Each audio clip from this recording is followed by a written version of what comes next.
Hello दोस्तों, मेरे इस YouTube चैनल बेसिक परिधान में आपका हार्दिक अभिनंदन है। आज मैं आपको बताती हूँ रेडीमेड कुर्ते की फिटिंग कैसे करते हैं। हम क्या करते हैं, ऑनलाइन कपड़े मंगा लेते हैं, लेकिन हमारा सबका जो है बॉडी स्ट्रक्चर अलग होता है। वो कपड़े हमें एकदम से फिट नहीं आते, परफेक्ट फिटिंग नहीं हो पाती है, तो हमें थोड़ा बहुत उसकी फिटिंग करनी पड़ती है।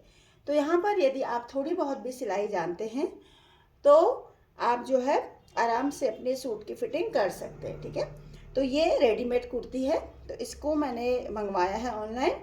अब मुझे इसकी फिटिंग करनी है, तो मैं इसकी फिटिंग कैसे करूँगी देखिए।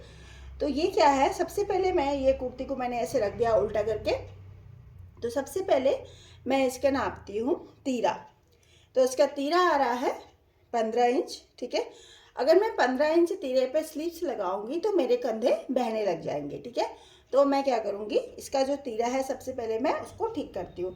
तो मुझे चाहिए 14 इंच तीरा। ठीक है, 14 चाहिए, तो मैं क्या करूँगी, यहाँ से आधा इंच और यहाँ से भी आधा इंच, ये मैंने निशान लगा दिया है। ठीक है, ये मैं बहुत ही सामान्य तरीके से आपको फिटिंग करना बता रही हूँ, जो कोई भी इसको कर सकता है। ठीक है, उसके बाद आर्म होल। ठीक है, आर्म होल इसने 7 रखा है, ठीक हो गया। तो अब हम क्या करेंगे, इसकी ऐसे हल्की सी गोलाई ले लेंगे। अब इसमें क्या कर रखा है, इसने कोई आगे की कटिंग है ही नहीं, इसने पीछे की कटिंग ज़्यादा कर रखी है। देखिए, इसमें पीछे की कटिंग ज़्यादा कर रखी है, जबकि हमारी जो स्लीव्स लगती है उसमें आगे की गहराई होती है। ठीक है, तो हम क्या करेंगे, इसमें इसकी फिटिंग ऐसे लेते हुए इसमें हम आगे की ओर गहराई कर देंगे ऐसे। तो हमारी जो, जब हम इसमें स्लीव्स लगाएंगे तो वो हमारी ठीक आएगी। इसमें साइड में स्लीव्स दे रखी थी, वो स्लीव्स जैसे मैं सभी कपड़ों में आपको मैंने स्लीव्स जोड़ना बताया है, वही तरीका इसमें भी स्लीव्स जोड़ने का है। ठीक है, तो ये गोलाई ऐसे हमने दे दी है थोड़ी सी, और ऐसे ही हम इस साइड से भी गोलाई दे देंगे। ये इधर भी हमने ये गोलाई दे दी है। अब हम आ जाते हैं इसकी चेस्ट पे। तो चेस्ट मुझे चाहिए 40। ठीक है, 40 का 1/4। ठीक है, क्योंकि दबाव तो ऑलरेडी इसमें दिया हुआ है, तो 40 चाहिए। तो 40 का आधा 20, तो पूरी जो हमारी जो चौड़ाई होगी वो 20 होनी चाहिए। तो इसकी आ रही है 22 आ रही है। तो मैं क्या करूँगी, यहाँ से 1 इंच एक्स्ट्रा है, और इधर भी 1 इंच एक्स्ट्रा है। ठीक है, ज़्यादा है, तो मैं इसको यहाँ पर निशान लगा दूंगी। ये हो गया। अब कमर जो है हम 16 पे मानते हैं, कमर 16 ले लेते हैं। यहाँ पे 16 पर मुझे चाहिए कमर 38 कमर चाहिए। तो मुझे चाहिए 9.5, ये मैंने सेंटर किया है, तो इस सेंटर से मुझे चाहिए 9.5, 9.5 इंच चाहिए मुझे। तो मैं 9.5 पे यहाँ निशान लगाऊंगी, और इस निशान को मैं ऐसे करके ऐसे मिला दूंगी। ठीक है, 1/4 मैं ले रही हूँ। अगर आपको 32 चाहिए तो आप चेस्ट का 1/4, कमर का 1/4, 1/4 भाग हम लेते हैं। ठीक है, ये हो गया। और इधर भी हम वही करेंगे, 8.5 हम ले लेंगे, और जो एक्स्ट्रा है उसको हम इस निशान को ऐसे करके मिला देंगे। ठीक है, ये हमने मिला दिया। उसके बाद अगर हमारे यहाँ पर हिप में ज़्यादा हमें ज़रूरत है या कम ज़रूरत है, तो हम उसके हिसाब से करते हैं। ठीक है, तो हिप में मुझे कोई फिटिंग करने की ज़रूरत नहीं है, मुझे 21 चाहिए, और ये 21 ही हो रहा है यहाँ पे। तो ये इसको मैं सीधे ऐसे करके मिला दूंगी, यहाँ से ऐसे करके। ठीक है, ऐसे करके दोनों तरफ से मैंने इसको मिला दिया है, ये।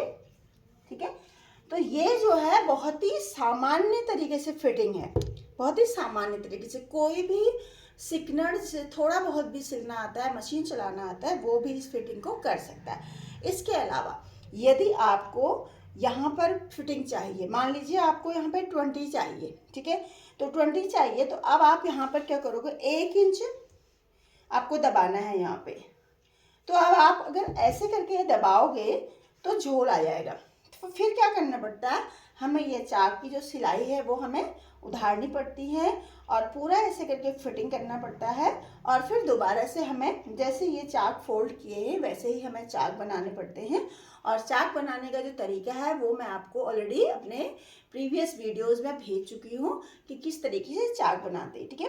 तो आप यहाँ पे हिप की जो चौड़ाई जो है उसकी नाप ले लेंगे। यदि आपको ज़्यादा दबाव देना है तो आप यहाँ से अपने हिप का 1/4 यानी कि सेंटर से 1/4 इधर ले लेंगे और सेंटर से 1/4 उधर ले लेंगे और फिर उसको ऐसे करके मिला देंगे। तो अभी मुझे कोई भी यहाँ पे कुछ भी जो है सिलाई के लिए मुझे कुछ भी नहीं करना है यहाँ पे, क्योंकि मुझे 21 चाहिए था और ये 21 ही इसकी फिटिंग है, ठीक है। तो मुझे कुछ भी करने की ज़रूरत नहीं है, चाक उधारने की ज़रूरत नहीं है। तो यदि आपको यहाँ पर 20 चाहिए तो आप यहाँ तक सिलाई करेंगे और यहीं से सिलाई को ऊपर कर देंगे। उसके बाद इन चाकों को आराम से आप खोलेंगे। उसके बाद दोबारा से जो हमारा दबाव आएगा उस पर हम चाक बना देते, ठीक है। तो इस तरीके से आपका जो झोल है वो नहीं आएगा और आपके जो रेडीमेड सूट है उसकी फिटिंग जो है परफेक्ट तरीके से होगी। अब मैं क्या करूँगी, अब मैं सीधे सबसे पहले यहाँ से कटिंग करूँगी गहराई में यहाँ से। उसके बाद ये मैंने इसको सिलाई कर देनी है, यहाँ पे सिलाई कर देनी है। और जब बहुत ज़्यादा दबाव भी नहीं है तो मुझे यहाँ पे कुछ भी कटिंग करने की ज़रूरत नहीं पड़ेगी। ऐसे ही मैं दूसरी साइड से भी कटिंग करूँगी, लेकिन मुझे यहाँ पर बहुत ही आसान मतलब सावधानी से यहाँ सिलाई करनी है, बिल्कुल अंदर तक ले जानी है। उसके बाद ऊपर की ओर ले आनी है। यदि मैं धागा यहीं पर तोड़ देती हूँ तो मेरा जो यहाँ पे मैंने जो सिलाई की है वो मेरी उधरने लग जाएगी कपड़े को पहनने और उतारने में बार बार। तो हमेशा धागा यहाँ से ऊपर मशीन चलाइए और ऊपर ले जाइए, ठीक है, इस तरीके से। और अगर आपको यहाँ चाक बनाने हैं तो आप ये सिलाई को ऐसे लाए और फिर आपने यहाँ पर रोका और यहीं से आप ऊपर ले गए। उसके बाद जो ये दबाव है उस दबाव के दोबारा से चाक बनेंगे, क्योंकि ये एक्स्ट्रा कपड़ा होगा, ठीक है। आप इसे कटिंग कर सकते हैं और अगर ज़्यादा दबाव में कपड़ा लगाएंगे चाक में तो वो फिनिशिंग नहीं आती है, इसलिए इसकी कटिंग करनी पड़ती है। यहीं पे मशीन रोक करके हम ऊपर को ले जाते हैं और फिर यहाँ पर आसानी से हम चाक बना देते हैं, ठीक है। और उसके बाद यहाँ पर कटिंग करने के बाद हम स्लीव्स जोड़ेंगे। जैसे स्लीव्स मैंने हमेशा आपको जोड़ना बताया है वही तरीका स्लीव्स जोड़ने का है, वैसे ही आप स्लीव्स जोड़िए, ठीक है। यदि आपको स्लीव्स नहीं जोड़नी है तो आप यहाँ पे पाइपिंग लगा सकते हैं, फ्रिल लगा सकते हैं और ऐसे भी फोल्ड करके आप इसको कट स्लीव यानी कि स्लीवलेस भी आप इसको पहन सकते हैं, ठीक है। तो मैं उम्मीद करती हूँ मुझे मेरा ये जो है सूट की फिटिंग का बहुत ही सामान्य तरीका आपको समझ में आया होगा और आप इसे इस्तेमाल करेंगे। कल किसी नई चीज़ के साथ फिर आपसे मिलती हूँ। यदि आपको अच्छा लगा तो चैनल को सब्सक्राइब कीजिए और लाइक और शेयर कीजिए वीडियो को। Thank you so much. कल फिर आपसे मिलती हूँ।